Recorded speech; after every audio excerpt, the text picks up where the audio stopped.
Where does freedom come from? Dear Lily, you may have heard people talking about civil society and wondered what it means.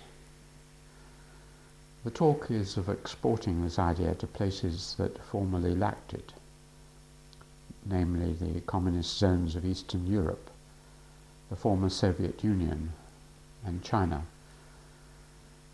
You will certainly have been aware that many people talk of defending the values of democracy, freedom, an open and tolerant society against those who attack them. Yet in all this discussion, there is seldom any explanation or questioning of where these strange commodities, that is, freedom and openness, came from. Civil society usually refers to the world of associations and organizations that lie between the state and the individual. In many societies, it is the family group and sometimes the religious caste or other organizations that inhabit this space. Yet in the modern West, these are less important. What is very important and widespread is a multitude of organizations to which people belong, but which are not run by the state. Schools, universities, trade unions, political clubs, sporting clubs, religious groups, scientific and literary clubs, economic institutions. These and many others enable someone to belong to an organization. This can provide strength through numbers and the pooling of resources. In most civilizations in the past, and in fascist and communist nations in the last century, all these institutions were banned or heavily controlled by the state. Individuals owed their allegiance to the state or party, not to other organizations. Civil society was prohibited. How is it, then, that these associations and groups now flourish in such a lively way in much of the world? And what effect does this have? Where did an open society come from?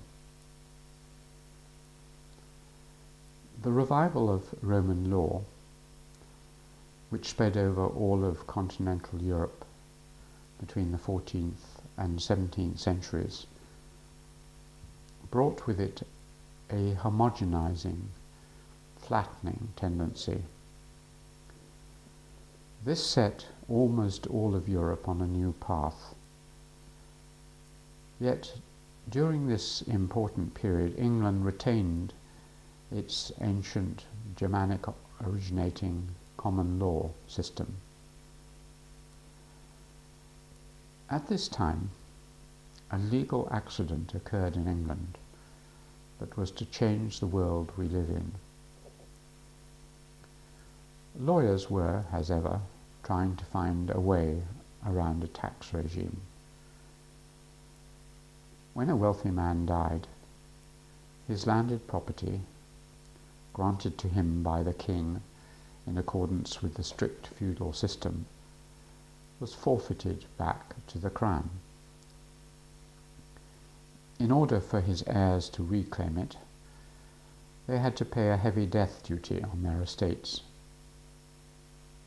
Naturally, the rich did not like this.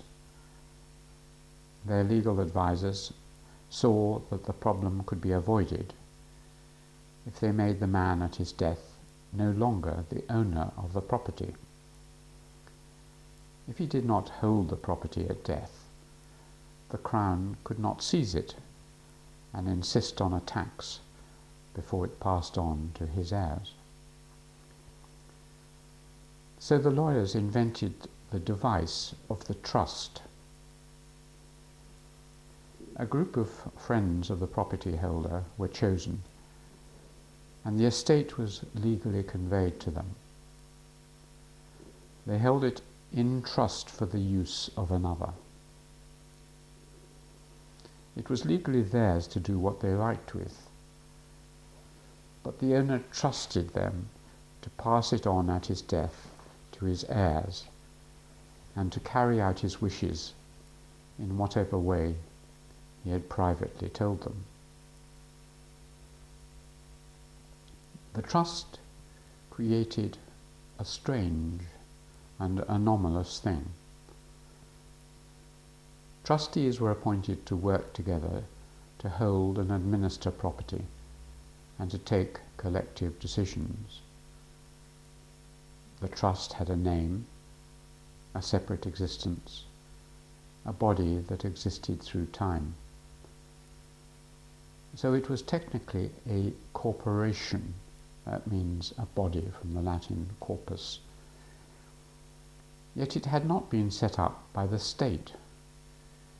It had not been incorporated or licensed by the state with a formal document. It had been set up by a group of private citizens. Yet it was recognized by national law. Such entities were threatening to the state if they became powerful, since trustees could make their own rules.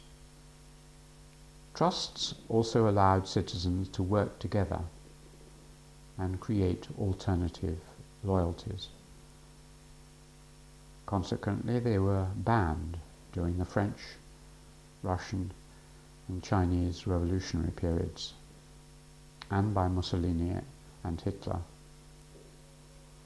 In England, Henry VIII tried to destroy them, but it was too late. Abolished for a few years, trusts were restored by a technical legal trick. How did we get freedom? From very early on, the trust idea spread beyond the simple avoiding of death duties.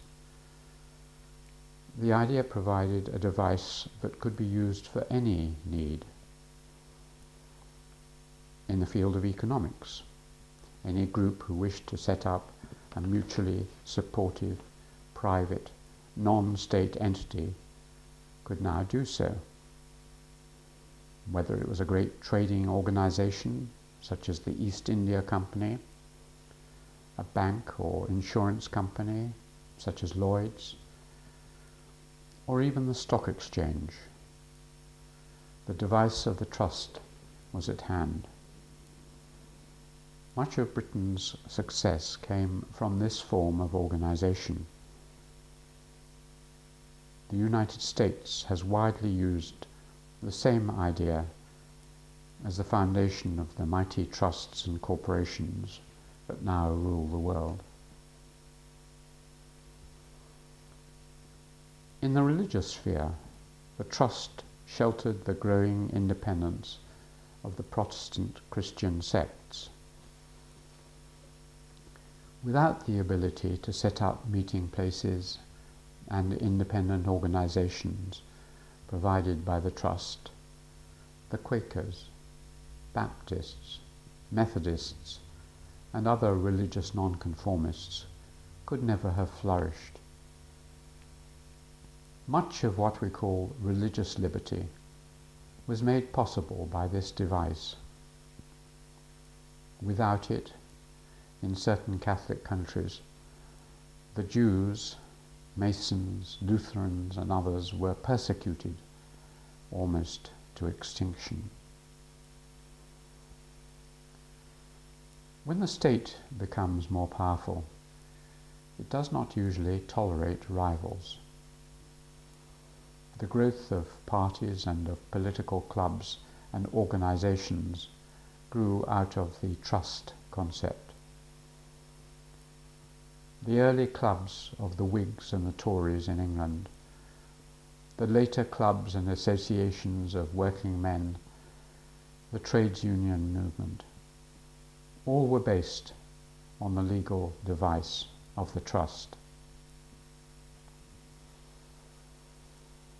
Likewise, the whole system of devolved government, the shires with their magistrates and local power, the parish councils, and many other local and regional bodies were given strength by the concept. Local educational and church organizations, grammar schools and vestries, all were trust-based. Normally, rulers come to believe that power is their private property, that they own it. The strange thing in democracy is that power is held in trust for the people.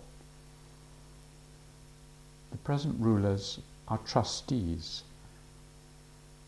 They have been entrusted with temporary power, which is not theirs, but has to be passed on to their successors. When they are felt no longer to be performing adequately, they are replaced by another board of trustees, or, as they are called, the government. The corruption of power is held in check by the limited period for which it can be held. In international politics, the trust idea formed the core of an extraordinary empire. All other empires in history have been held, usually through force of conquest, by the imperial country, entirely for its own purposes. Rome, Spain, and France owned their empires. In the British Empire, however, although it may have been tarnished in practice, the ideal was different. The concept grew that the imperial territories were held in trust for the people who inhabited them. In theory, at least, Britain held its vast dominions in trust. When the children or grandchildren of the people from whom the land had been appropriated had grown to adulthood, that is, to a position where they could assume responsibility, the trust would be ended.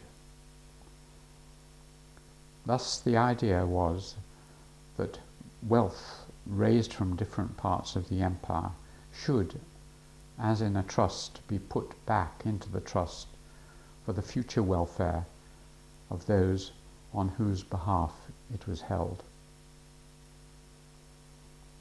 There was, in other words, responsibility as well as power. Even if it is largely a myth, and some would say hypocrisy and humbug, it is a powerful and inhibiting one. Nationalists, such as the lawyer Gandhi, could use the rhetoric to help gain freedom for India. How did we get social and intellectual freedom? The Trust gave the British two of their most famous institutions. There were the social and philanthropic clubs and associations, the Women's Institute, the Boy Scouts and Girl Guides, Oxfam, Amnesty, the Samaritans, the Salvation Army, the National Trust, the Royal Society for the Prevention of Cruelty to Animals, the Royal Society for the Protection of Birds, the National Society for the Prevention of Cruelty to Children, the Lions, the Rotarians. There were numerous working class clubs and organisations, funeral societies, pigeon fancying leagues, leek growing fellowships, discussion groups, sports groups. Many of the clubs and institutions that have spread round the world were invented in Britain on the basis of non-governmental clubs. Secondly, there were the team games: cricket, football, rugby football, hockey, which are now the world's great passion. Many of the team games played in the world today were invented in Britain, and others, like baseball and American football, developed in the other land of clubs and associations. They all revolved around the club and the clubhouse, as did golf from Scotland and tennis, originally from France. Some of the clubs were famous, such as the Marylebone Cricket Club, or MCC, or the institution that was described as the most powerful political body in 19th century Britain, the Jockey Club. Many others were local and small. The concept of the club, run by trustees, formed the shell within which team games could be nurtured and enjoyed. The universities and learned societies, whether of the elite, the Royal Society, the British Academy, or the masses, working men's clubs, local libraries and institutions, such as the London Lending Library, were based on the trust idea. Without these, the meetings of engineers, philosophers and others in the coffee house clubs, Lunar Society, an eminent 18th century British scientific club, and hundreds of small groupings would not have occurred. These clubs had an incalculable effect on the development of scientific and industrial knowledge. What happens if we don't trust people? The trust idea encouraged that rare commodity, trust, to develop. Without this, the economic, political, and social foundations of modern democracies could not exist. The hybrid device of the trust runs counter to most of the powerful tendencies in the development of civilizations. Almost always, any advance in wealth or power in a society has, after a short while, been gobbled up by the central power. Knowledge is power, so it must be incorporated into the center. Social status is power, so it must be harnessed. Economic wealth must be absorbed. Religious loyalty must be channeled towards the state in alliance with the clergy. The state demands all of this. If the state is threatened, or pretends to be threatened, its demands are almost impossible to reject. Other threatening institutions are systematically extinguished or enfeebled until, in the later periods of every empire, whether that of Rome, China, the Habsburgs, the Ottomans, or France, the peripheral powers are weak. There develops a central power which appears and aspires to be all-powerful, and which is supported by an ever-growing bureaucracy and a standing army. When the absolutisms of the 20th century emerged, with their superior forms of surveillance and advanced technologies of control, even the family group was shattered. Nothing stands between the individual and Joseph Stalin or Pol Pot. The state is like a machine for cutting grass, a lawn mower, with its blade fixed at the maximum setting, so it is very close to the earth. It cuts off and absorbs into itself anything that sticks up more than a tiny way. If the universities, the monasteries, the cities, the traders and merchants, the industrial producers, or anyone else starts to accumulate visible wealth and power, especially if they start to proclaim their own rules and independent government, the state officials savagely prune or eliminate them. Only two types of organization can survive such a system, which confiscates any conspicuous wealth and destroys all alternative power structures.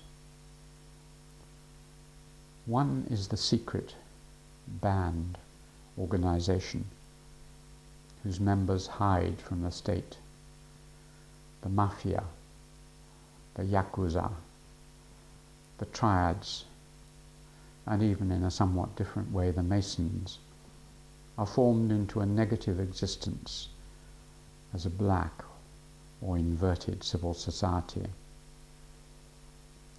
They are outlawed groups which provide service to the individual, often with the partial complicity of some state officials.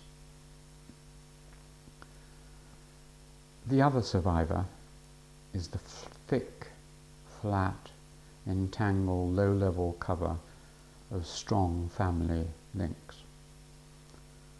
Through most of history, all that seems to able to give ordinary people some protection, to provide an area of safety against the predations of the state, are the natural bonds of birth, or the constructed bonds of kinship through such institutions as blood brotherhood or godparenthood. Only in the family can we trust. A world of suspicion and tight family groups usually emerges, as we found from Italy to China or South America. How are trust and democracy linked? Through an accident, civil society, that is the thick layer of organizations that lie between the state and the individual subject or citizen, continued and flourished, and the civil liberties and rights of free thought and free association became increasingly valued.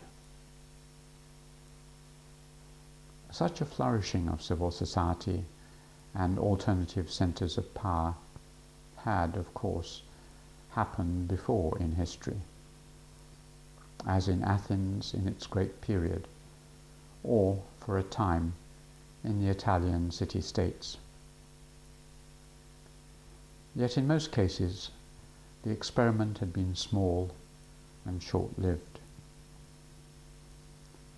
Only when the trust coincided with two other developments, which it also helped to bring into being, could a new type of civilization be established.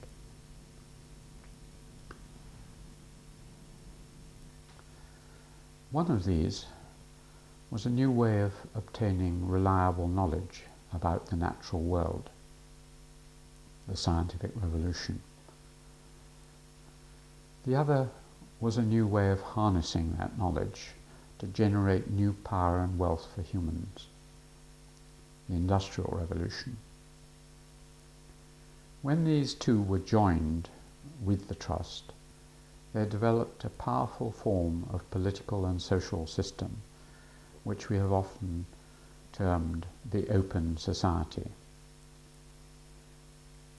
Yet it's well to remember that the creation of an open society was an accident, an unintended consequence of many other forces.